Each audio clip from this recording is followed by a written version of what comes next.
자, 안녕하십니까. 오늘은 리버스 엔지니어링에 대한 개념, 디지털 지식에서 좀 상당히 프랙티컬한 이야기가 되는 건데, 뭐 나름 또 이론적인 부분들도 많이 담겨져 있습니다. 실제로 하려고 할 때, 우리가 뭐 하나 해보고 싶을 때, 그래서 뭐 매저도 만들어 보고 할 때, 리버스 엔지니어링이라는 이 테크닉을 통해서 우리가 이제 현실적으로 뭔가 해볼 수 있는 거거든요. 그래서 오늘은 이게 뭔지, 그리고 어떤 식으로 구동을 하는 건지, 네, 그걸 한번 왜 필요한 건지 같이 한번 이야기해 보도록 하겠습니다.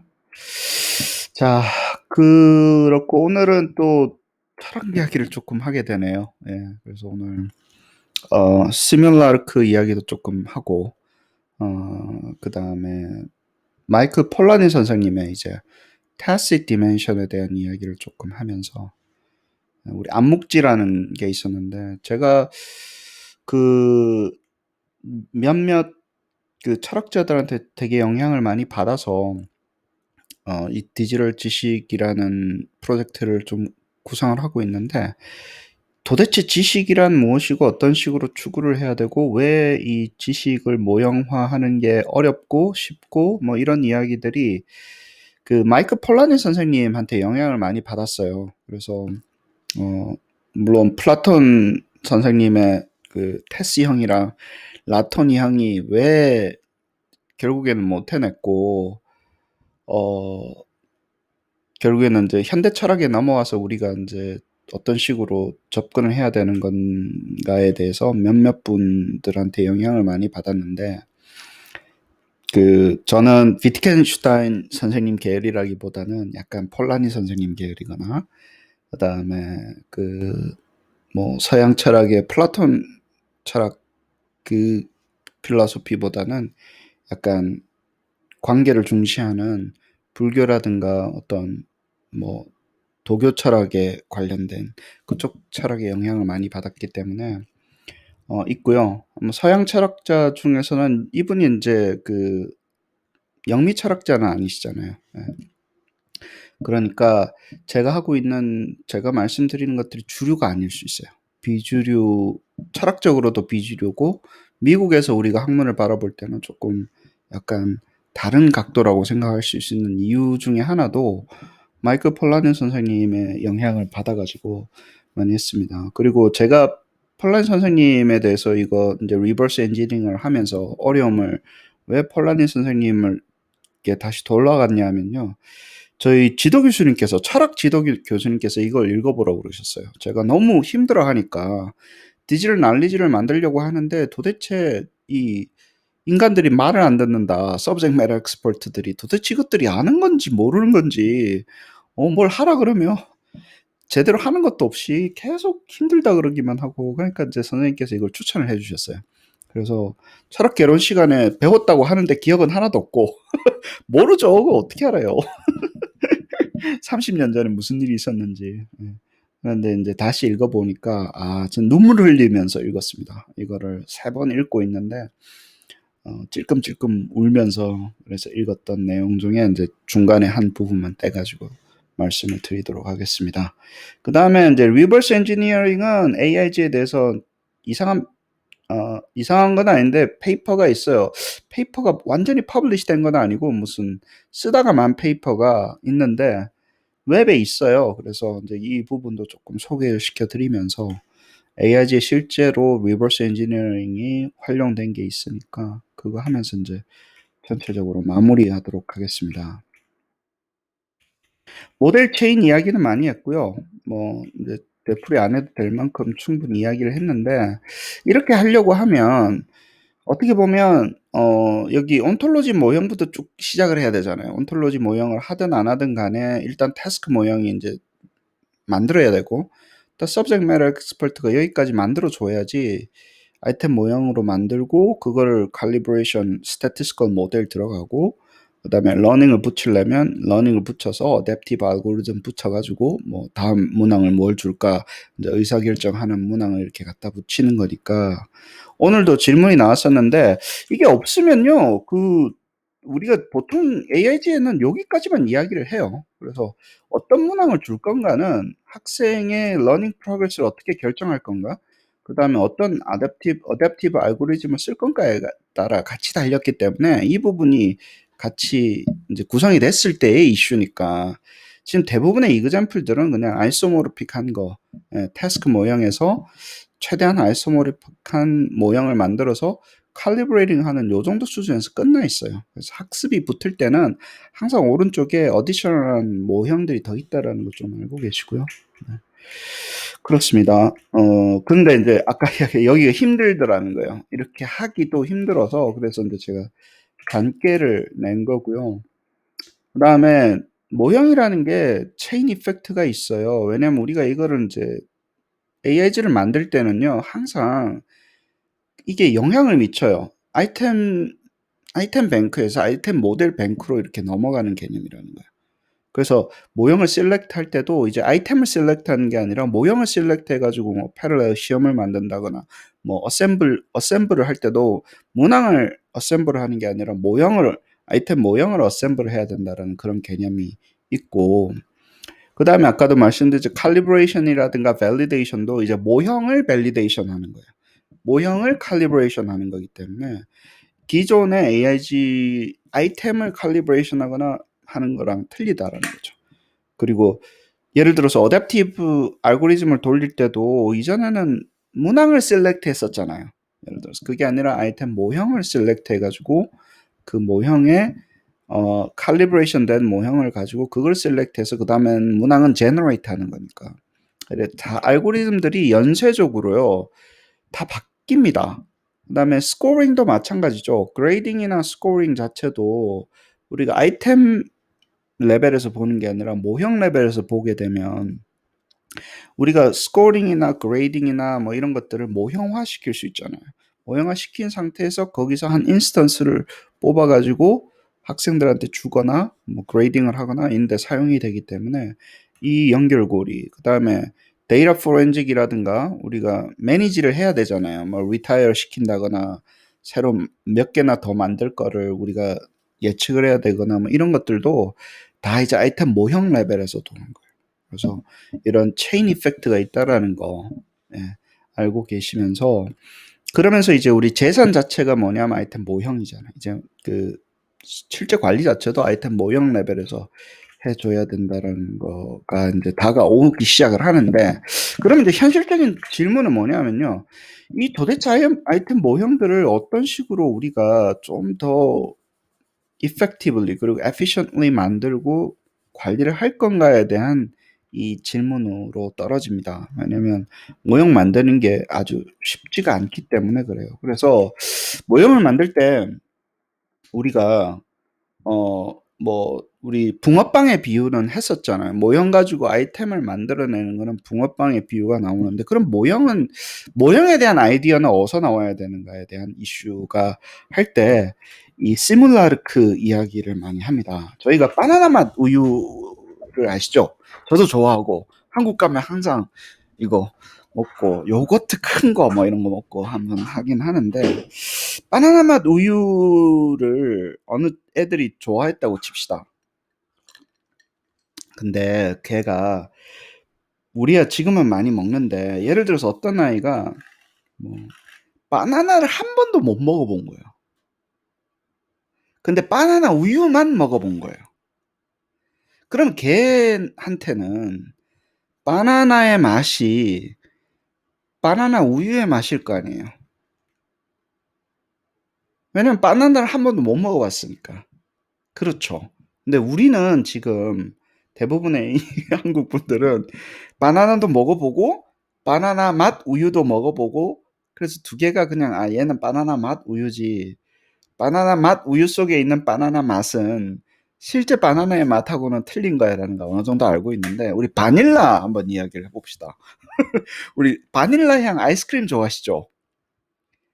그거는요 실제 바닐라 맛이 아니래요. 우리는 바닐라 맛을 한 번도 먹어본 적이 없는 거예요. 그러니까 그 향료를 만든 것만 먹었지 실제 바닐라가 아닌데, 바닐라 맛으로 되어 있는 향료가 다 딱 그것밖에 없으면요. 우리가 알고 기억하고 있는, 뇌가 기억하고 있는 그 맛이 진짠 거예요. 근데 가짜죠. 우리는 바닐라 향으로만 접했지 실제 바닐라를 먹어본 적이 없는 거예요. 그렇죠. 그러면 이때는 가짜가 진짜보다 더 진짜 같은 그 상황이 이제 벌어지기 시작을 합니다. 우리가 리버스 엔지니어링을 처음에 접할 때 이제 이 개념을 좀 알아서 원래 이런 게 있는데 그 속에서 뭔가를 추출을 해내 가지고 바나나 맛 바닐라 향을 만들어서 바닐라 향으로 모든 아이스크림 먹는 아이스크림에 다 집어넣는 거예요.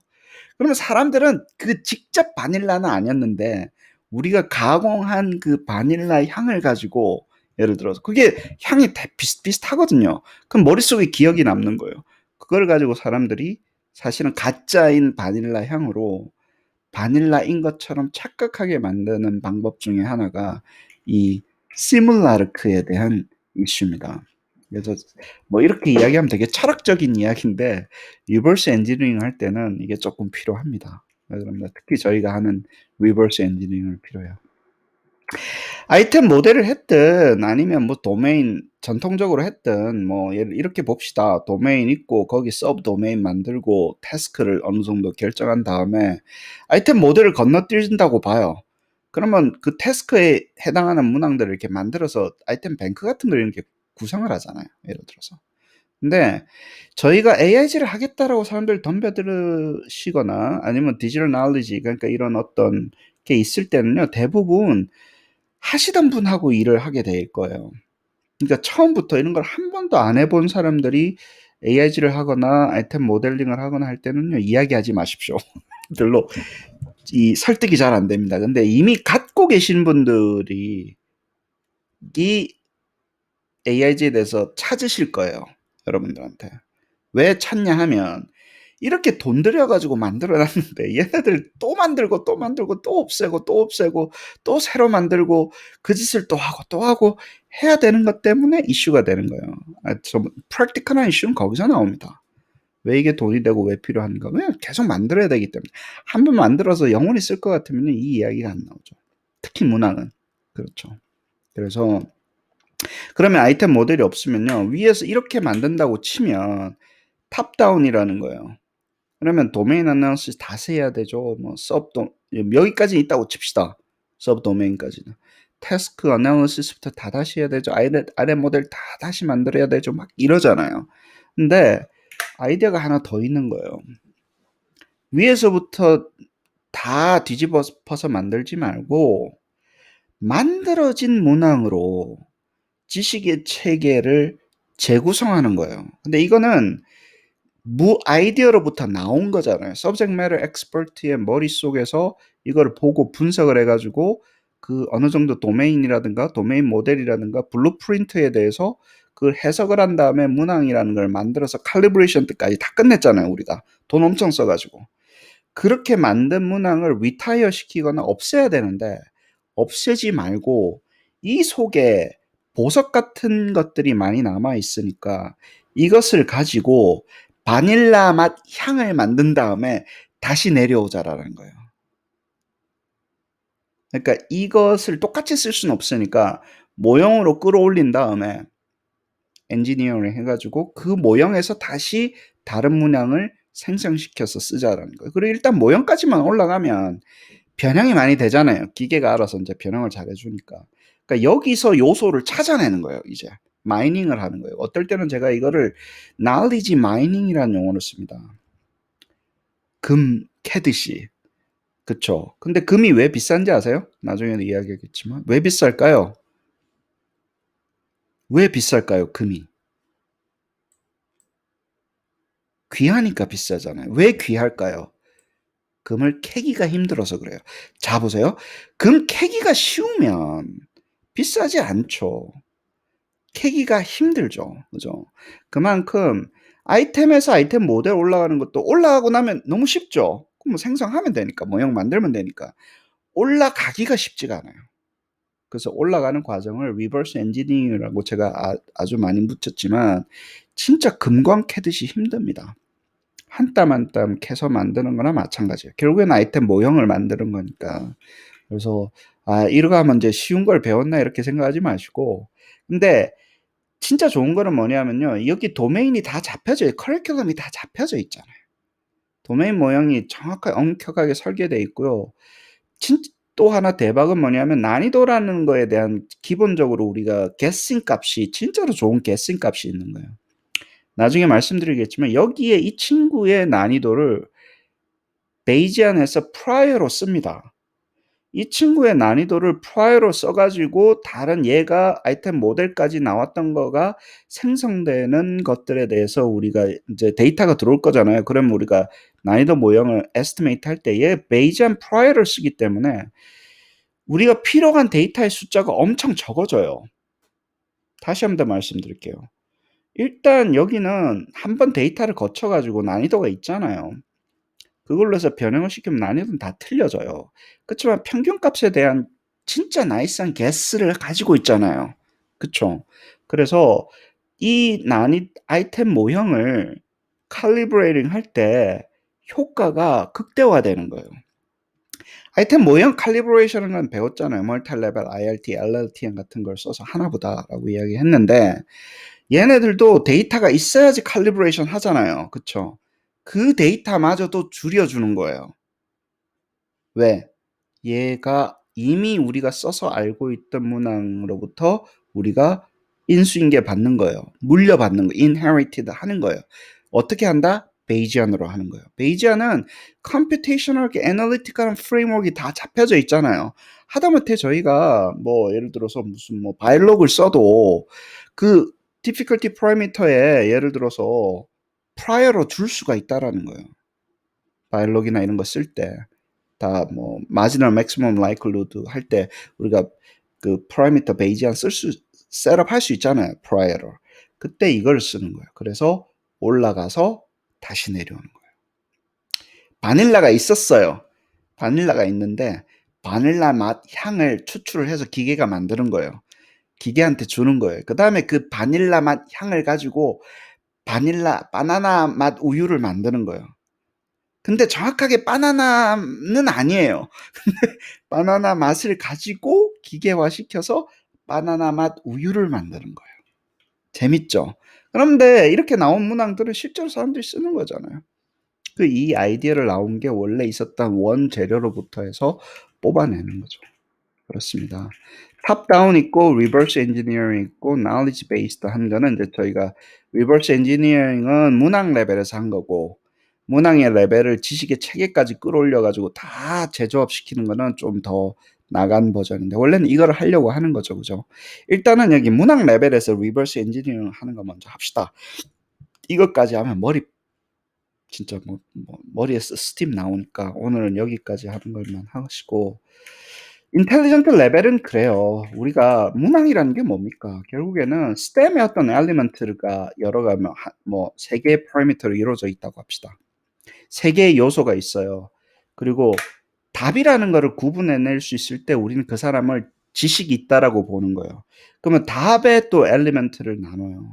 결국에는 지식이라는 거는 내가 스템에서 어떤 식으로 요소를 어떻게 바꿔가지고 물어봤을 때 이 답인지 아닌지를 구분하는 능력으로 operationalize 되는 거잖아요. 우리가 측정하는 지식이 되려면. 그렇죠? 그러면 뭐냐 하면요. 이 사이에 지도라는 거예요. 이 스템의 엘리먼트가 conditional answer나 distract의 엘리먼트로 어떻게 매핑이 되어 있는지에 대한 지도를 찾는 것과 같아요. 근데 이 지도들이 내가 부산에서 대전까지 가고 나면 대전에서 서울 가는 지도, 서울에서 뭐 평양 가는 지도, 그러니까 부산에서 평양을 가는구나 라고 연결시켜 주는 게 knowledge based 된 시험이고 그냥 요 하나에서 그러면 부산에서 대구까지만 갑시다. 예를 들어서 부산에서 대구 가는 것만 알면 되니까 하나의 조각만 가지는 거는 reverse engineering 하나하나로 만들어지는 거죠. 그렇게 생각하시면 됩니다. knowledge based가 뭐 대단한 거냐? 그냥 연결시키는 거예요. 대구까지 왔어? 대구에서 대전 가자. 그러면 내가 대구에서 대전 가는 걸 했으니까 부산에서 대전까지도 갈 수 있는 거야. 왔다 갔다 하는 거야. 모든 전체를 다 통합시킬 수 있게끔 우리가 만들어주는 게 knowledge based까지 끌어올리는 거고, 그전에는 그냥 기본적으로는 reverse engineering입니다. reverse engineering이 뭐다? 지식의 스트럭처 중에서 요소를 다 정리해요. 요소를 어떻게 정리한다? 스템에서 물어보는 요소들과 답과 디스트랙터로 나누는 이 요소로 나눈 다음에 걔네들의 맵을 찾는 거예요. 얘네들이 어떻게 연결되어 있을까? 이 사이에 어떻게 연결이 되어 있을까? 그거를 찾는 게 리버스 엔지니어링이라고 보시면 되고요. 그 기계화하면서 아까도 이야기했지만 온톨로지 모형하고 연관이 돼요. knowledge based 하려면. 왜냐면 기계한테 좀 이렇게 그 맵을 집어넣어주는 관계니까. 그래서 K1, K2, K3, K4, 뭐 K5까지 나와 있습니다. 예.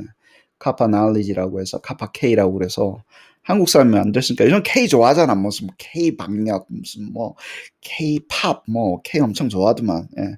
혹시 아나요? 이게 유명해져가지고 그때는 뭐 코리아의 K도 될 수 있습니다. 이야기할 수 있는 거고. 저희가 이제 썸머에 시작하는 트레이닝을 하시게 되면 K1, K2, K3 이렇게 쓰는 이 맵을 이제 기계한테 알려주는 방법을 이제 다 배우게 되실 거예요.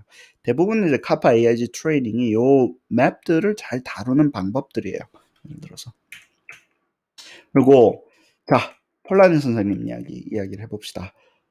모터바이시클, 뭐 오토바이라고 하죠. 한국에는 에이션 오토바이라고 하니까. 네. 이거를 분해를 하는 거잖아요. 오토바이가 하나 있는데 이거를 잘 분해를 해요. 예를 들어서. 근데 분해를 해서 진짜 멋있는 오토바이로 다시 재분해해서 만드는 과정인데 여기가 이제 대박으로 힘든 거예요. 왜냐하면 이렇게 해놓으니까 여기를 가야 되는데 어디로 가냐면요. 못 들어오고 여기로 가는 거예요. 아니 뭘 다 배를 갈라보면 뭐가 나올 것 같아서 해봤는데 조립도 안 되고요. 원래 있던 대로도 못 가요. 대부분 분해를 해보면. 왜냐하면 얘네들이 우리가 뭔가를 분해를 할 때 knowledge라는 게 전문가라는 게 거기서 드러난다는 거예요. 진짜 전문가들은요. 잘 분해도 하고 그 다음에 이런 것까지 만들어낼 수 있어요. 비전문가가 분해하면 쓰레기만 되는 거예요. 뭘 아빠들이 뭘 한다 그러면서 잘 모르면서 뭐 막 해가지고 뭐 망가뜨리기만 하고 그런 경우 많잖아요. 예를 들어 저도 막 그래가지고 아예 안 합니다. 저는. 네, 안 하는데 그래서 이게 어렵다라는 거예요. 우리가 그러면 과연 어떻게 돼야지 우리가 여기서 잘 분해를 해서 이런 아름다운 다른 오토바이까지 만드는 것까지 갈 건가에 대한 이슈가 리버스 엔지니어링의 꽃입니다. 예를 들어서 이제 그래서 제가 엄청나게 힘들어 했었어요. 근데 그 강연한 교수님이라고 저의 철학과 은사님이신데 어느 날 연락을 해서 교수님 정말 힘들어요. 왜냐면 subject matter expert한테 이 작업을 해야 되는데 이게 좋을 것 같아서 했는데 정말 잘 안 됩니다. 왜냐면 지식이라는 거를 가지고 만들어진 거는 만들겠는데 그걸 가지고 분해를 해가지고 다시 재구성하려고 하니까 안 되고 다 막 이런 것만 나와요. 잘 못해요. 그렇게 이야기를 하면서 선생님께서 이제 그 폴라니 선생님의 패시브 디멘션을 좀 읽어봐라. 그래가지고 막 읽으면서 엄청나게 영감을 많이 받았어요. 인스파이어도 많이 되고 그랬는데 그래요. 저희가 이 프로젝트를 리버스 엔지니어링 밖에 사실은 저는 프랙티컬한 게 없다고 봐요. 탑다운은 너무 힘들어서 결국은 리버스 엔지니어링을 해야 되는데 이 장님이 코끼리 만지는 듯한 느낌을 많이 받는다는 거예요.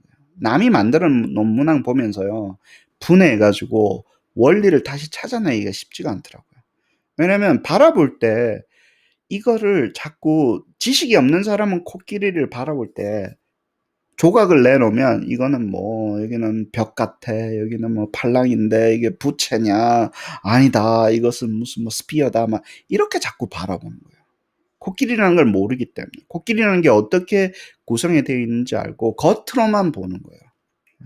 이런 느낌도 많이 나는데 결국에는 이제 선생님 하시는 말씀은 우리가 이게 그 자체로만 조각을 자세히 보는 것만으로 되어 있는 게 아니라 걔네들이 가지고 있는 bearing 하고 있는 코끼리가 bearing 하고 있는 그거를 comprehensive entity로 바라보고 그 속에 있는 뜻까지도 알아내는 것이 정말 중요하다는 거예요. 그럴 때는 이게 particular의 하나하나의 요소라든가 뭔가 그거에 어텐딩을 너무 많이 하는 게 아니라 예를 들어서 그 걔네들이 전반적으로 구성하고 있는 것이 무엇을 의미하는지에 대해서 그러니까 여기서 attend from the first to second라고 이야기하는 게 있는데요.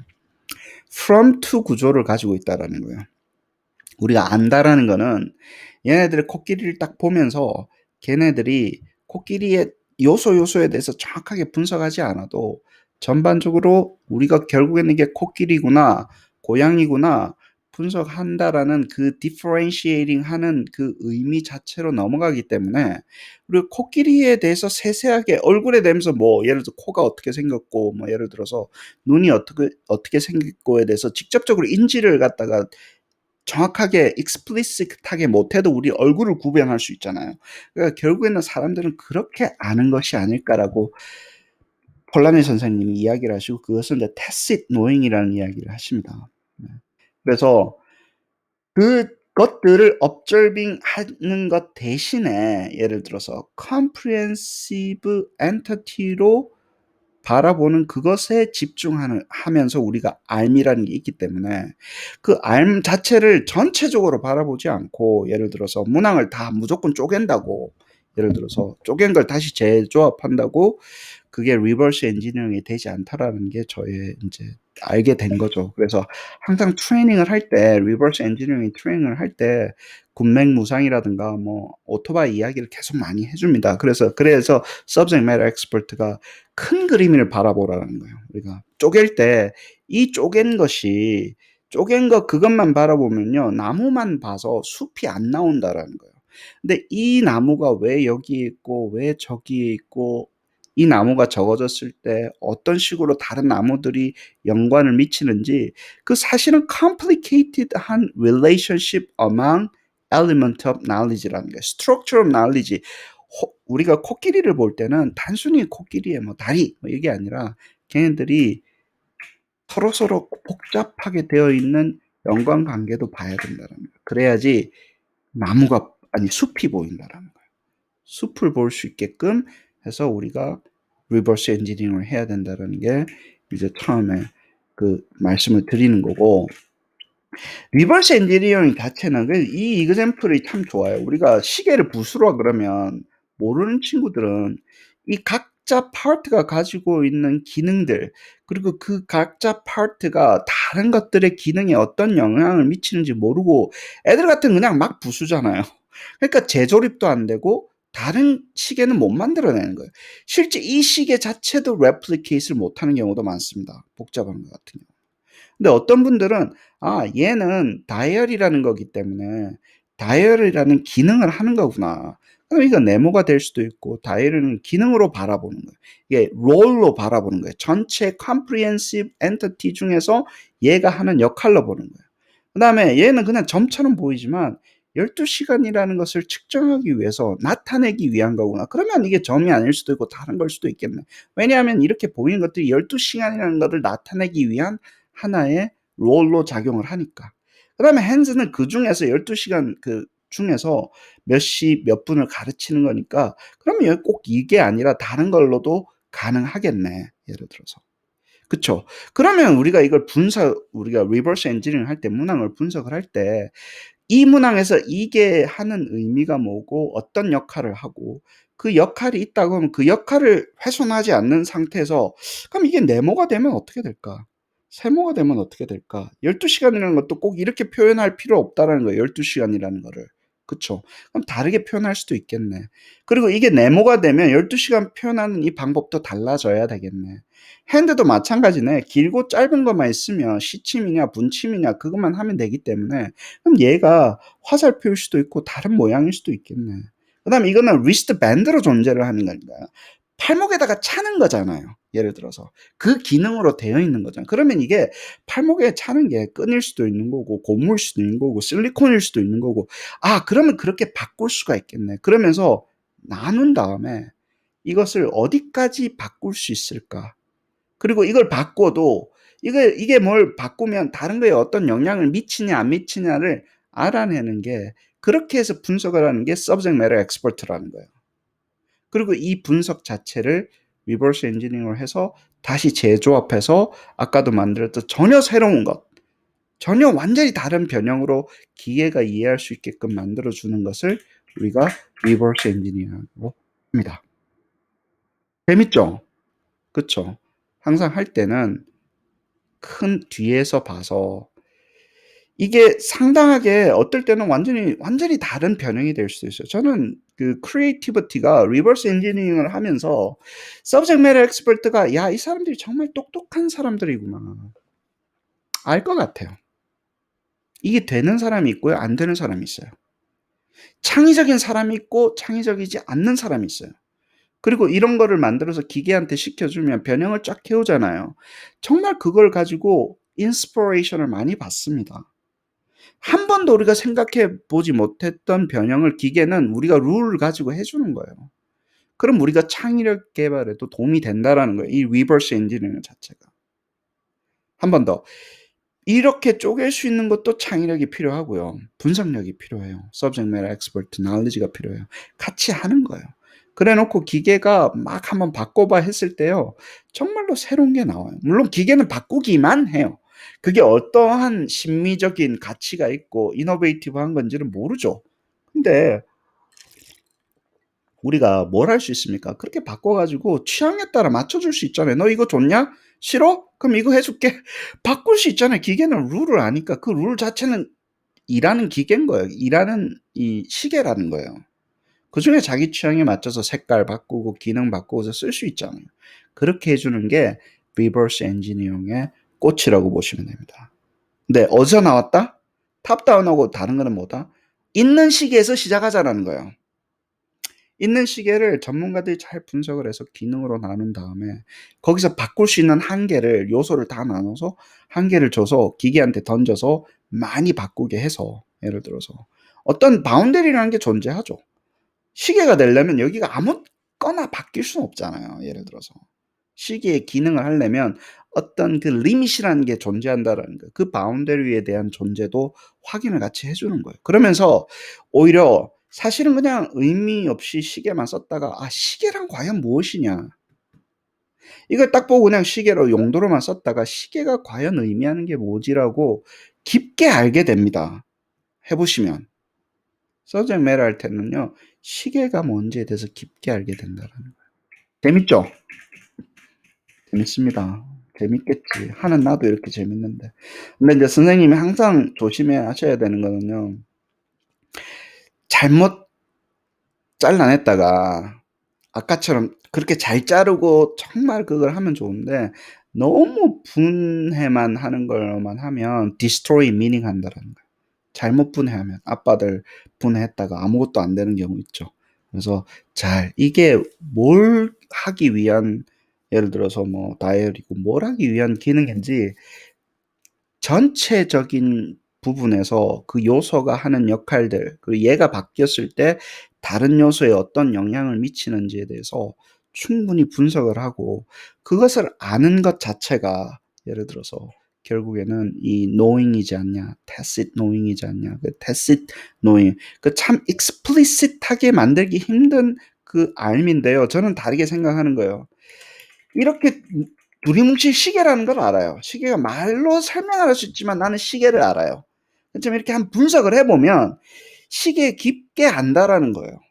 그냥 시계를 사용할 줄은 알지만 시계라는 게 이런 기능으로 이런 요소들로 이루어져 있기 때문에 나는 저걸 봐서 시계라고 이해를 했구나. 말은 할 수가 없었지만 이렇게 한번 해보면서 깊게 알 수 있기 때문에 리버스 엔지니어링에 도움이 된다라는 거예요. 잘하면. 잘 안 되면 죽도 밥도 안 되더라. 잘하면 도움이 된다는 거예요. 그 잘하는 것 자체가 알미라는 거예요, 저는. 그래서 리버스 엔지니어링이 단순히 문항 만드는 게 아니라 선생님들한테 시키면요, 결국 학생들한테 시키면 좋아요. 문항을 그냥 풀으라 그러는 게 아니라 문항을 분석을 해서 문항을 한번 만들어 봐봐, 시험 문제를. 그러면 그 친구가 깊게 알게 된다는 거예요. 문항을 만들어지는 원리를 아는 친구가 예를 들어 다른 문항이 나오면 못 풀겠습니까? 그쵸? 그래서 학습용으로 참 좋아요. 리버스 엔지니어링이. 다음에 학원을 하게 되면 내가 리버스 엔지니어링을 가지고 학습법을 하나 만들어야 될 것 같아요. 그렇습니다. 자, 이렇게 타는 거는요, 우리가 사용할 수 있는 knowledge라고 봅시다. 근데 이론적인 지식도 필요하다는 거예요. 그 요소들이 어떤 식으로. 그냥 통계를 막 돌려가지고 뭐 잘 나오고 뭐 잘 쓰는 사람도 필요하지만 내가 이론적으로도 알면 오토바이가 어떻게 돌아가고 뒤에서 통계에서 뭐가 나오고 하면요, 잘 고쳤을 수도 있다는 거예요. 문제가 생겼을 때, 예를 들어서 에러가 났을 때. 보통 통계를 뭐 매뉴얼로 배운 친구들 있잖아요. 그냥 교수님이 그냥 이거 찍으면 이거 나오니까 그 해석하는 거 그냥 배워가지고 뭐 그 그대로 또 가르치고 애들 망치는 길이에요, 사실은. 전문가가 되려면 통계 프로그램 뒤에 뭐가 어떻게 돌아가는지 알아야 되잖아요.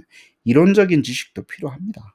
그게 합쳐졌을 때, 잘 합쳐졌을 때 우리가 말하는 소위 말하는 프랙티컬한 지식과 이론 지식이 합쳐졌을 때 더 큰 의미로 넘어가고 지식으로 넘어간다라는 거예요. 그래서 근데 이걸 잘 하려면 이것만 있어야 돼요? 아니요. 잘 쓸 수도 있어야 되죠. 말할 수는 없지만 나는 오토바이 정말 잘 타요. 오토바이 잘 타는 걸 어떻게 말로 다 설명해요. 예를 들어서 할 수 없다라는 거예요. 이건 모형화시킬 수 없지만 그래도 이 작업 자체가 이론적인 지식을 가지고 하는 것 자체가 도움이 된다라는 거예요. 근데 이 둘 다 어떻다?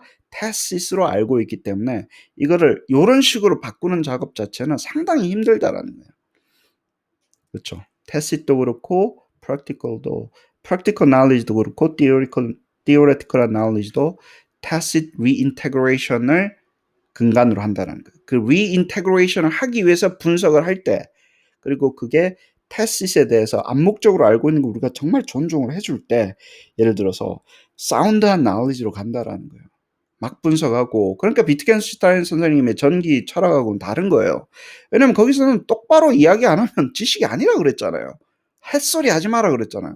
그럴 것 같으면 말하지 마라 그랬다고요. 근데 말할 수 없어도 알고 있는 것들도 엄청나게 크다라는 거예요. 근데 우리는 지금 이거를 이렇게 만들다 보니까 저보고 논리 실증주의냐라고 이야기를 하시지만 저는 tacit도 중요하게 생각을 합니다. 말 못하지만 알고 있는 것들도 중요하고 결국에는 그거를 통해서 우리가 그중에 하나 결정해서 말로 만든다라는 거예요.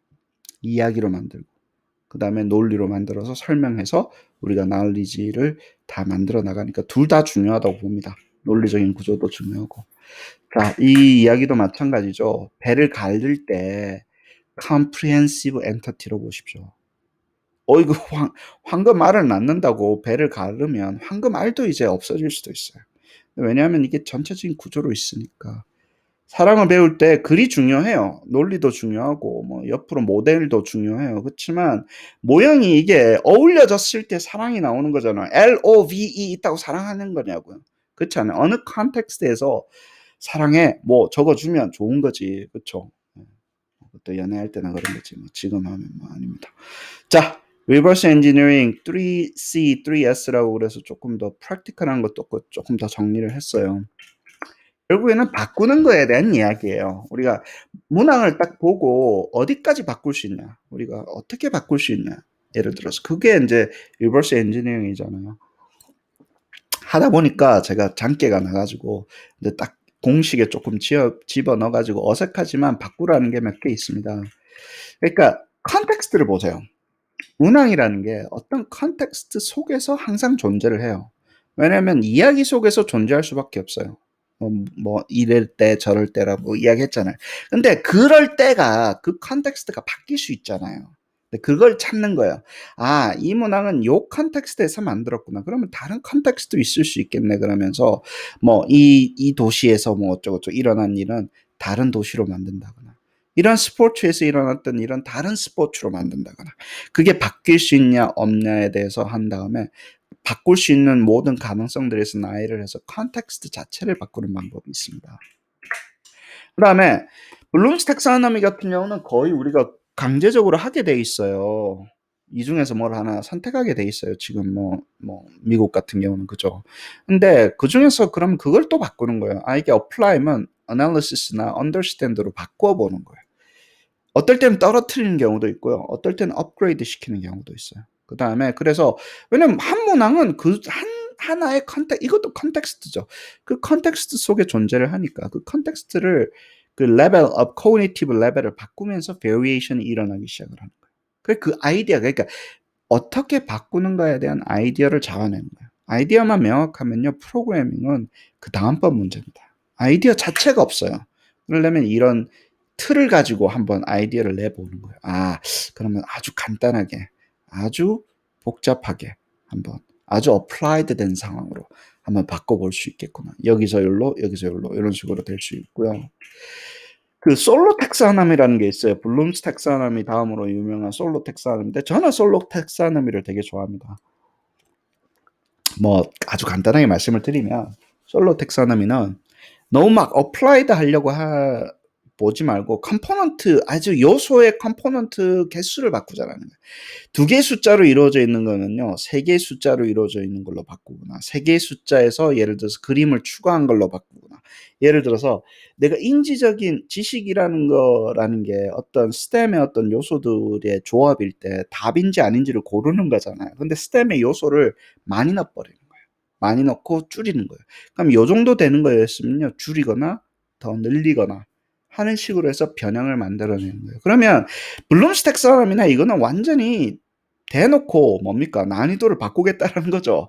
그러니까 이게 호모지니어스한 게 안 나와요. 헤테로지니어스한 인스턴스가 나오는 거예요. 그래도 변형은 변형이라는 거예요.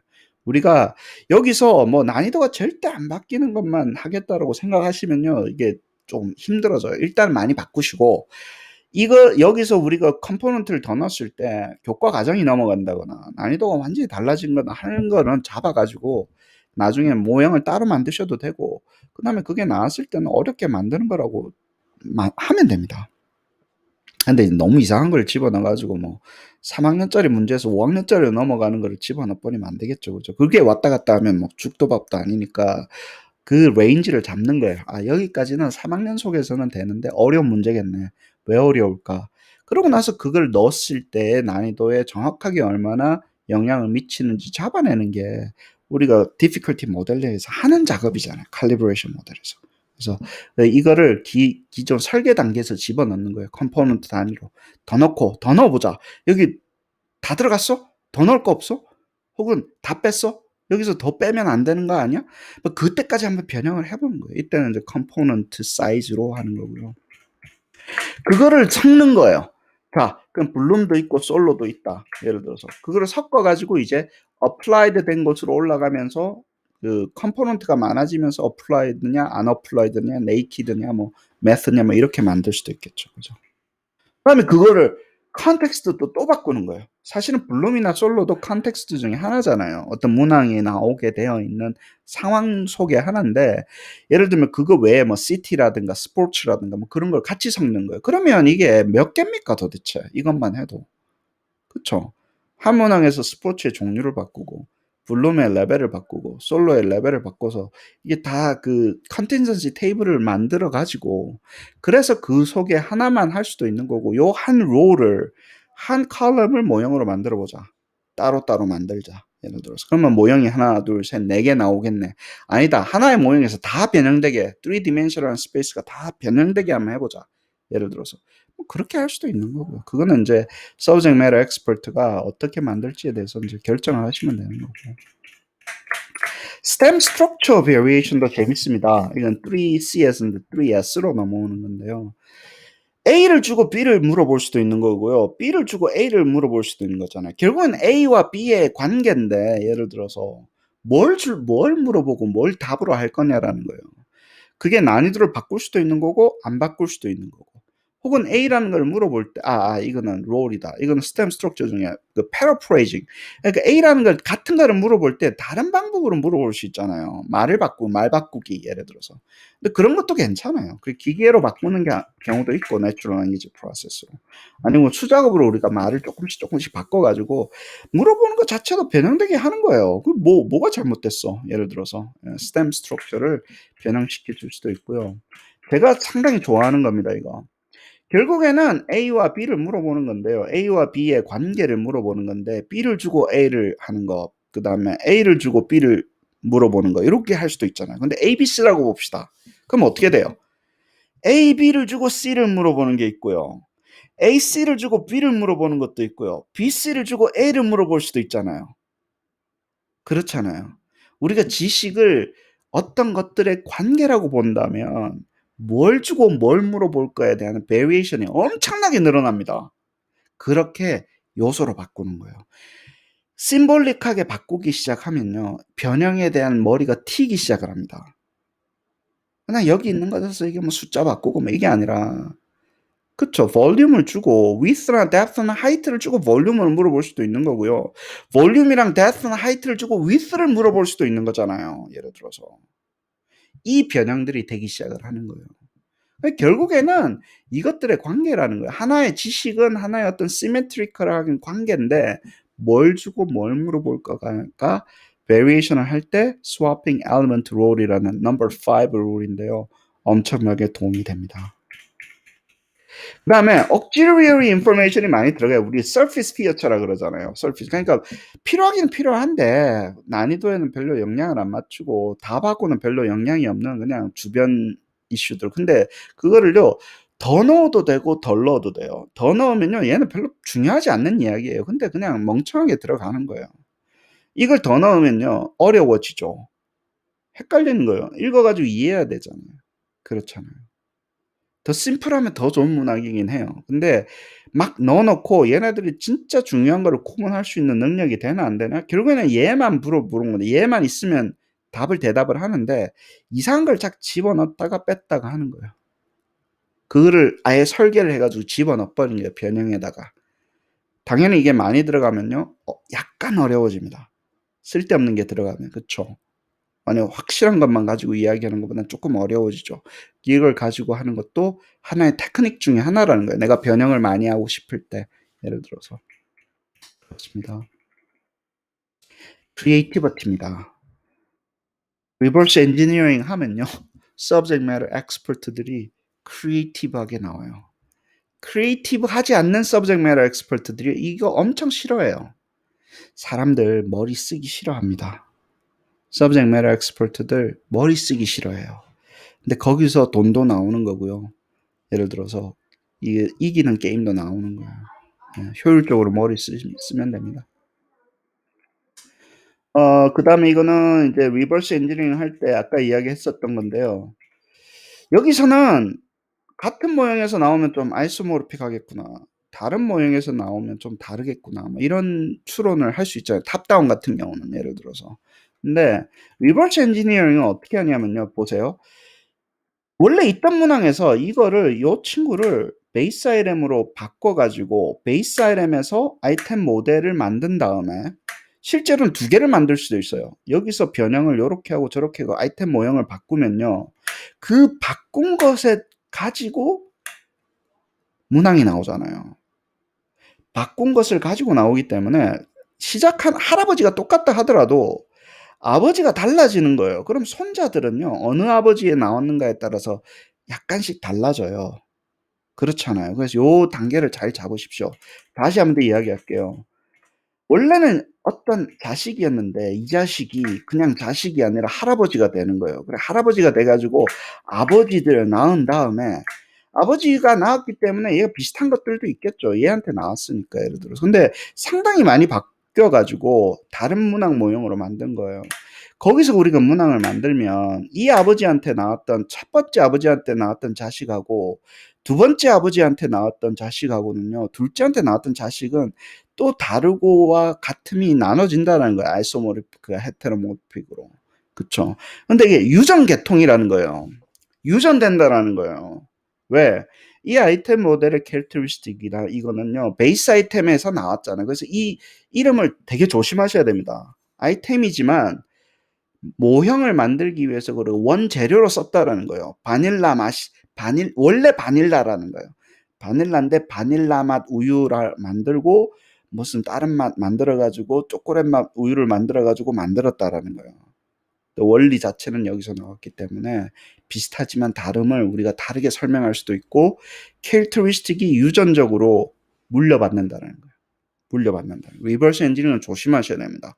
그냥 할 때는 여기서 나왔기 때문에 칼리브레이션 하고 일단 난이도 구하고 이러고 끝났잖아요. 그렇지 않다는 거예요. 이게 스마트하게 가는 거예요. 여기서 물려받았지. 그럼 여기서 얘랑 얘랑은 비슷하겠네.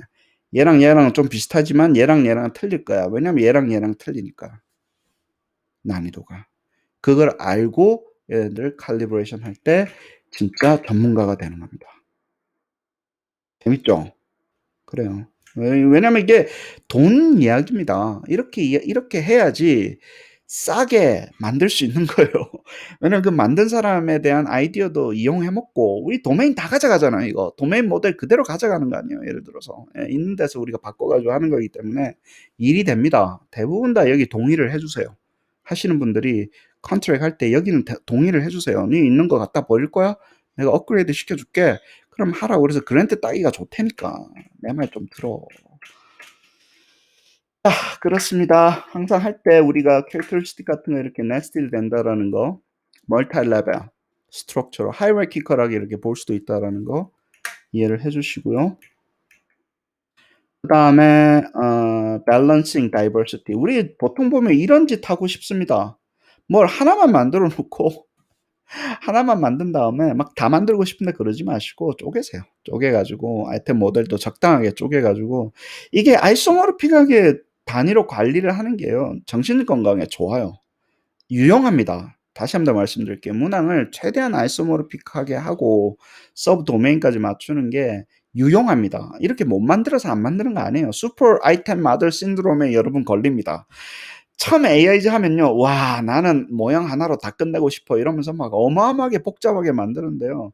그러지 마시고 나누세요. 나누세요. 여러 가지 이유로 결국에는 이거 이렇게 다 쪼개서 만드는 걸로 합의하시게 될 거예요. 아이소모르픽한 거는요, 패러렐 테스트를 만들거나 이퀘이팅 하거나 여러 용도로 사용이 되게 좋아요. 그래서 사람들이 그런 이야기 합니다. 에이, 숫자 조금밖에 안 바꿨네. 많이 못 바꿔서 안 바꾼 거 아니라니까. 일부러 그 최대한 난이도를 갖다가 유지하려고 조금만 바꾼 걸 수도 있어요, 일부러. 근데 뭐 사람들이 뭐, 야, 요거 뭐 이거밖에 안 바뀌는데 그러는데, 그렇게 보시면 안 됩니다. 실력이 없어서 못 바꾸는 경우도 있지만 실력이 뛰어나지만 일부러 안 하는 경우도 있어요. 그리고요, 이거는 뭐 리터처 리뷰 한 건데, 리버스 엔지니어링 한 건데요, 재밌습니다. 재밌고 피사 매스 아이템으로 한 거 있기 때문에 그림까지 바뀌는 거 했거든요.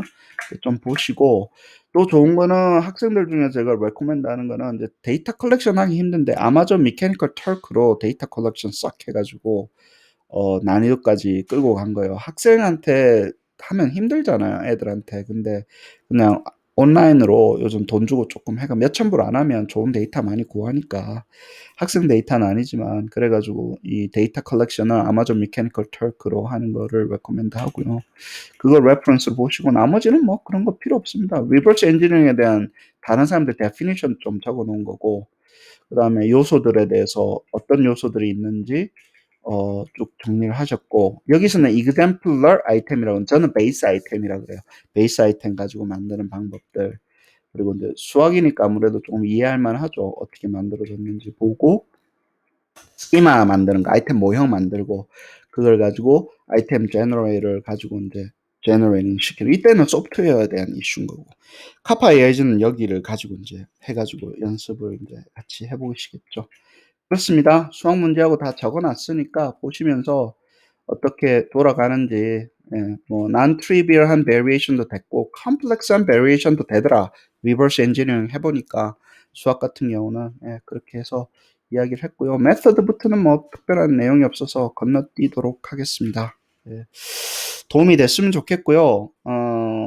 여러분들 실제로 하시려면 reverse engineering이 길일 것 같아요. 예, 그래서 꼭 좀 깊게 들으십시오.